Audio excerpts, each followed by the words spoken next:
Welcome to the debate. Welcome to the deep dive. This is a new episode of Retrieving Thoughts Deep Dive. Glad to be here. So imagine sitting at your desk, right? The room around you is just completely engulfed in roaring flames. Okay, not a great start to the workday. No, definitely not. But instead of calling for a fire extinguisher, you quickly draft an email to your stakeholders. And you tell them that the office temperature is perfectly warm and the coffee is brewing beautifully. Yeah, that classic meme. Exactly. The dog with the little hat saying, "This is fine." And the crazy thing is that is exactly what we do almost every single day in corporate culture. We really do. It is a subtle, but honestly destructive phenomenon known as positive reporting. So today, we are exploring this really fascinating discourse from the Retrieving Thoughts blog. It fundamentally shifts how we understand workplace communication and hidden biases. Yeah, and it's a profound shift, honestly. Right, because we are all fairly well versed in the standard catalog of corporate biases. We study unconscious bias. We undergo endless training for gender bias. Right, and affinity bias. Exactly. Affinity bias, which is that very human, well-documented tendency to subconsciously favor people who remind us of ourselves. But today's discussion centers on a trap that doesn't really make it into those standard HR compliance seminars. No, it doesn't, and it is a phenomenal concept. It's one of those invisible behavioral loops that, well, once someone points it out to you, you suddenly see it everywhere. Oh, absolutely. And most uncomfortably, you see it in your own communication habits. Exactly. It's painful once you realize you do it. So to ground our discussion, let's look at the central scenario extracted from our source material. The author describes their experience moving to Cyprus. To set up the new branch, right? Yeah, a brand new branch for a company called Tactile. And we really need to visualize the reality of this setup. I mean, they are operating entirely solo in a new country. Completely alone. Right. There is no corporate blueprint to follow, no pre-existing infrastructure, just a mandate from the headquarters and the stark reality of navigating what they described as the absolute slowest banking system in the European Union. Which sounds like an absolute nightmare for a solo operator. Oh, totally. So this operator is sending out weekly progress updates back to the head office, right? And every single week, they lead with radiant optimism. Just shining positivity. Yeah, like great news. We secured a highly qualified local accountant. Or, excellent momentum on the legal entity registration. Right. And then comes the actual truth. Exactly. Carefully buried all the way down in paragraph 4, essentially disguised as an administrative footnote, they write, "The banking situation continues to present some challenges." Which is a remarkably common, almost instinctual way to structure a status update when you are an operator stranded out on an island. You mean figuratively? Well, both literally and figuratively in this case. But you were trying to prove your value while wrestling with massive systemic friction. It is common, yeah. But it sets up our central question for today's debate perfectly. Let's hear it. Is positive reporting a harmful misrepresentation that tangles communication and delays necessary interventions? Or is it a natural, valid method of managing stakeholder anxiety while preserving a leader's operational autonomy? That is the core tension right there. Right. So I will state my position clearly. Positive reporting tangles communication unnecessarily by leveraging the psychological anchoring effect to obscure critical problems, and that ultimately damages trust when those buried issues inevitably surface. And I will take the opposing view. Positive reporting is a rational, often necessary survival mechanism in corporate cultures where, frankly, shifting the cognitive burden of a problem upward without a solution is punished, and it serves to properly contextualize risk rather than maliciously hide it. Well, I think the inherent danger of positive reporting is best illustrated by the imagery the author evokes, specifically that famous "this is fine" internet meme we talked about. The dog and the fire. Right. When you engage in positive reporting, you are that dog. But let me offer a different analogy that I think gets to the actual mechanics of why this is so dangerous. Okay, what do you have? It is like a doctor giving you a physical, right? They sit you down and they spend 10 minutes praising your excellent cholesterol levels and your perfect blood pressure. Sounds like a great doctor. Right, until just as you are opening the door to leave, they sort of whisper, "Oh, by the way, you need a heart transplant." Oh, wow. Yeah, that would be shocking. You wouldn't call that good bedside manner. You would call it malpractice. Packaging bad news tightly between thick layers of good news utilizes the anchoring effect. The psychological anchor, right. Exactly. The author wasn't explicitly lying about finding an accountant in Cyprus, but by anchoring the reader's mood with the accountant and burying the banking delays, they created an optical illusion. I'm not sure illusion is the right word. But it is. The brain relaxes after the first sentence. By paragraph 4, the reader is skimming, so the physiological urgency of the banking delays simply doesn't register. I come at it from a different way. I think your doctor analogy misses the actual dynamic between an operator and a board of directors. How so? Well, if we are going to use the memes from the source material to understand the psychology here, I argue the Homer Simpson meme is vastly more accurate. The one where he's tied up? Exactly. You have Homer looking completely perfect, trim, and professional from the front, but from the back, all the chaotic mess, all the extra weight, is painfully tied up and hidden with binder clips. That sounds incredibly painful, honestly. It is. But that isn't malpractice. That is the reality of operational leadership. I argue that softening the blow isn't about malicious deception or creating some optical illusion. It is a structural necessity based on how executive attention actually works. But it actively prevents people with leverage from helping. The people back at headquarters might have had the banking connections or the legal authority to expedite the issue in Cyprus. But they didn't know. Right. They didn't act because the urgency was completely disguised. I'm sorry, but I just don't buy that. Let me tell you why. You are assuming that if the operator had just yelled fire, the executives would have calmly handed down a fire extinguisher. Well, a good executive would. But that is not how human psychology works in a corporate hierarchy. As the source material explicitly notes, nobody wants to be the person who only brings problems. That's true. You get labeled a complainer. Exactly. In many corporate cultures, if you raise a red flag without already holding a solution in your hands, the mechanism of executive panic kicks in. Executive panic. Yes. Executives are distant from the operational reality, right? Their mental models rely entirely on the operator's signals. If you send a purely negative signal, they overcompensate. By micromanaging? Oh, entirely. They assume the whole project is collapsing. They swoop in and they start demanding twice daily stand-up meetings. The Homer Simpson strategy of tying the mess behind your back while presenting a calm front prevents that panic. But it's a facade. It provides a denominator. The good news correctly sizes the risk, telling the stakeholder, yes, we have a problem here, but look at the strong foundation we have to solve it. I see why you think that. But let me give you a different perspective. Let's look closely at the actual cognitive mechanics of the sandwich approach you are defending. Okay, let's look at it. The source gives a perfect, agonizingly familiar example of this. Someone writes, we hit our milestone on time. The team is in great shape, though we are slightly behind on the core feature, but we're working on a plan. Right, a very standard update. On the surface, you argue that it is providing a denominator, but mechanistically, it is deeply dysfunctional. How is it dysfunctional to point out that the team is healthy and the milestones were met? Those are empirical facts. Because from that message, it is absolutely impossible to decode the actual magnitude of the delay on the core feature, nor is it clear what the plan even is. Well, they say they're working on it. But you are forcing the stakeholder to do the emotional and analytical translation on your behalf. You are delegating the work of decoding the crisis. I think that's a bit of an exaggeration. Is it? If a stakeholder has to dig into your message, reply with 3 follow-up questions, and set up a 15-minute sync just to understand if slightly behind means 2 days or 2 months, hasn't your communication fundamentally failed? I see what you're saying, but You have added severe cognitive load to the very people you are supposedly trying to inform. The text points out exactly this. It tangles communication.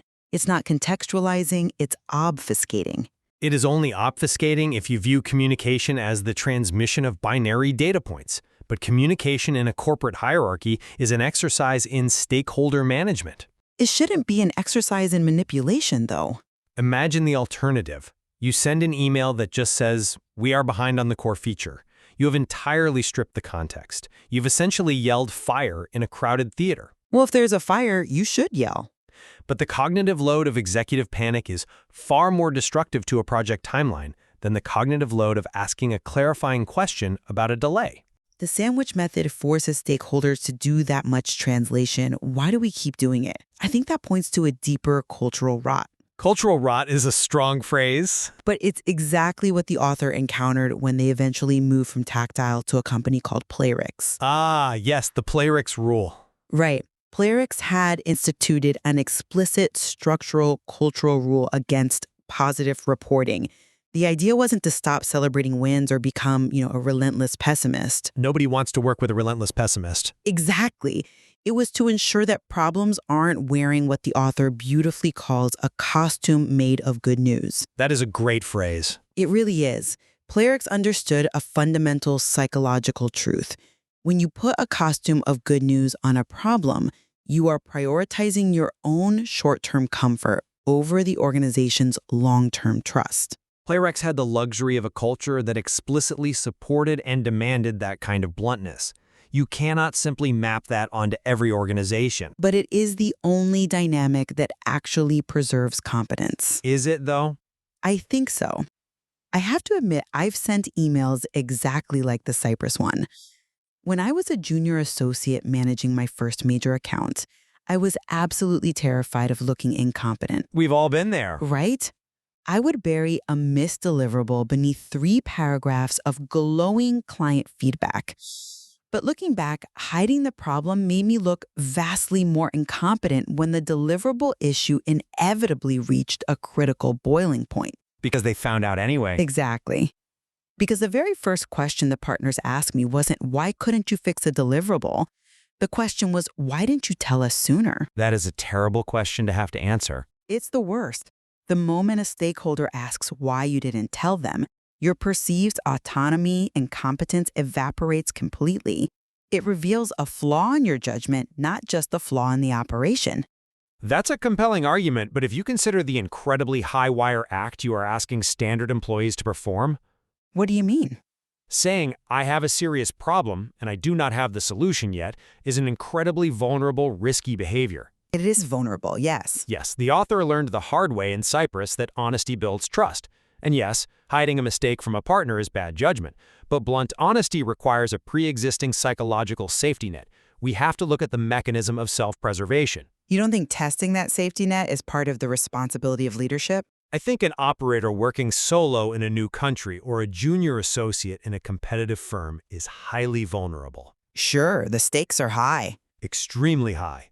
If you tell a distant board of directors, "I am failing at the banking setup and I don't know how to fix it," in a toxic or highly reactionary company, you aren't given a brain trust to help you, you are replaced. That's a bit cynical, isn't it? It's realistic. The mechanism of corporate punishment is very real. When stakeholders punish bad news, employees will naturally learn to cushion it. It is an evolutionary adaptation to the environment. An adaptation that kills projects? Maybe, but you cannot divorce the communication strategy from the psychological safety of the environment receiving it. Blaming the operator for wearing the costume of good news ignores why the costume was necessary in the first place. I'm not convinced by that line of reasoning, honestly, because it creates a self-fulfilling prophecy of organizational failure. How so? If everyone assumes it is unsafe to share bad news clearly, the organization becomes entirely blind to its own structural weaknesses. It institutionalizes fragility. I agree fragility is bad, but Furthermore, the author explicitly states that true leadership is saying, I have a serious problem, I don't have the solution yet, but here's exactly what I'm doing about it. the "what I'm doing about it" part is crucial. It is. That formulation is vital because it forces you, the writer, to be brutally honest with yourself about the actual state of things. That is the necessary first step toward fixing them. I can see that. The costume of good news doesn't just deceive the stakeholder, it deceives the writer too. I will grant you that self-deception is a profound risk here. When you spend enough time convincing your boss that the room isn't on fire, you might just convince yourself to sit back down and drink the coffee. Exactly. You become the dog in the meme. And I will also concede that the way the author proposes fixing this issue mechanically is very sharp, even if I have reservations about its universal application. Right, let's look at the mechanical fix, because this is where the theory actually meets practice. The author's solution is not to simply strip out all the positive achievements and send depressing binary emails. Right. It's not about being miserable. No. The fix is to change the hierarchy of the information. They advocate for what they refer to as the Big Rock method. Like filling a jar? Exactly. The concept is simple but rigorous. If you are filling a jar, the big rocks have to go in first, then the pebbles, then the sand. Otherwise, it doesn't all fit. Right. In communication, if there is a problem or a risk, that problem is your biggest rock. It must be the headline. It must take the premier real estate in the communication. And the good news? The good news, the context, the healthy state of the team, all of that can follow as the pebbles and the sand. But the risk leads. And here is where I struggle with the practical, psychological application of the Big Rock method over a long timeline. Why? It seems perfectly logical. I understand the mechanics, but let's look at the macro-level distortion. If you constantly lead with localized fires, do you not distort the overall positive reality of a project? I don't think so. Well, let's say a project has 100 moving parts, right? 99 of them are operating flawlessly. One of them is on fire. Okay, a 1% failure rate? Right. If your weekly update, using the Big Rock method, always makes the one fire the headline, the reader's perception over 6 months is that the project is a perpetual disaster zone. I see your point. The hierarchy of the message might be technically accurate to the immediate risk, but it heavily skews the executive's macro-level perception. You risk artificially deflating morale and inviting that executive panic we discussed earlier. That's an interesting point, though I would frame it differently. How would you frame it? The 99 things going right are the baseline expectation of doing the job. You don't need to headline the fact that Gravity worked today. Gravity working is slightly different than hitting a tough software milestone. Fair. But the one thing on fire is the existential threat to the timeline or the budget. Therefore, the threat fundamentally requires the highest visibility. But visibility shouldn't mean blindness to progress. And it doesn't. The author gives us a brilliant, slightly terrifying diagnostic tool to test if we are actually achieving this balance. The first and last sentence trick. Yes, they suggest you pull up your last project update and ask one simple question. If someone reads only the first and last sentence, what impression do they get? Because let's be honest about cognitive load and human behavior. Stakeholders often only read the first and last sentence. That is undeniably true. Executive attention spans are notoriously short, and email skimming is the default mode of corporate reading. Sadly, yes. Exactly. So the author takes it a step further. Imagine you are reporting to yourself. If you, as the project owner, read that report, would you feel adequately alarmed? That's a very confronting question. Very. Would you know exactly what requires immediate intervention? If the answer is no, then you have buried the lead. You really have. If you are listening to this right now, you are probably mentally scanning your outbox to see if you did this on Friday afternoon. And the question you should be asking yourself isn't just, did I do this? But why did I feel the need to? You let your desire to soften the blow override your fundamental duty to inform. I have to admit, those diagnostic questions are incredibly powerful. Is the most important piece of information the most prominent one? It cuts through all the noise. It forces a level of objectivity on the writer that cuts through the fear of looking incompetent. It forces you to separate your fragile ego from the hard data. Precisely. And I think that brings us to a profound point of convergence in this discussion. I think we're getting there, yeah. It seems we both agree that the fundamental issue isn't a simplistic binary choice between sharing only good news or only bad news.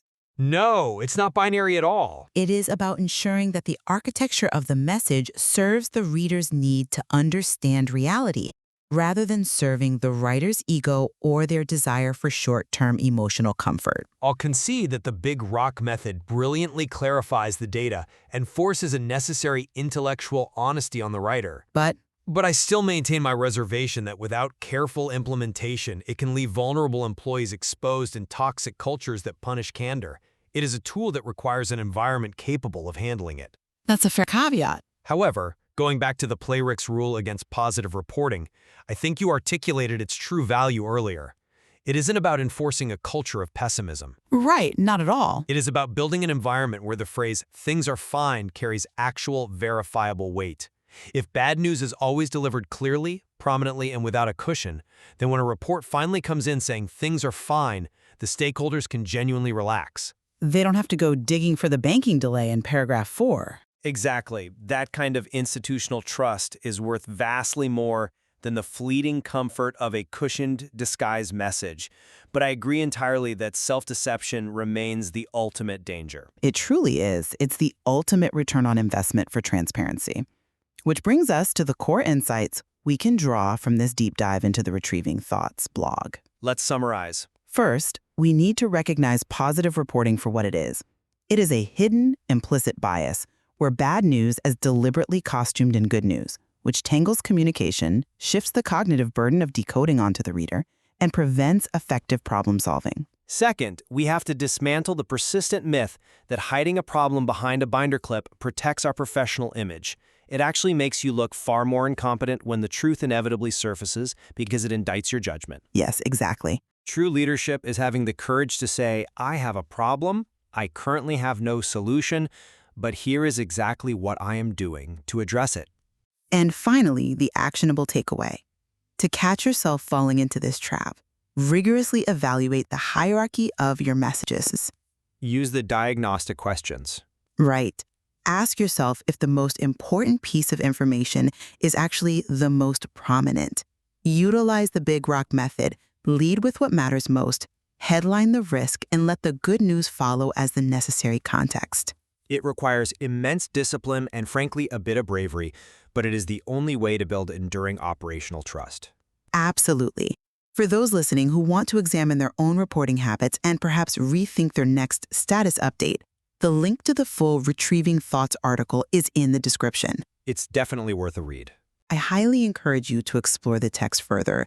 It is a mirror we all need to look into from time to time. Until our next deep dive, keep questioning your perspectives. And remember, the best way to put out a fire is to stop pretending you're just enjoying the warmth. Thank you for joining the debate.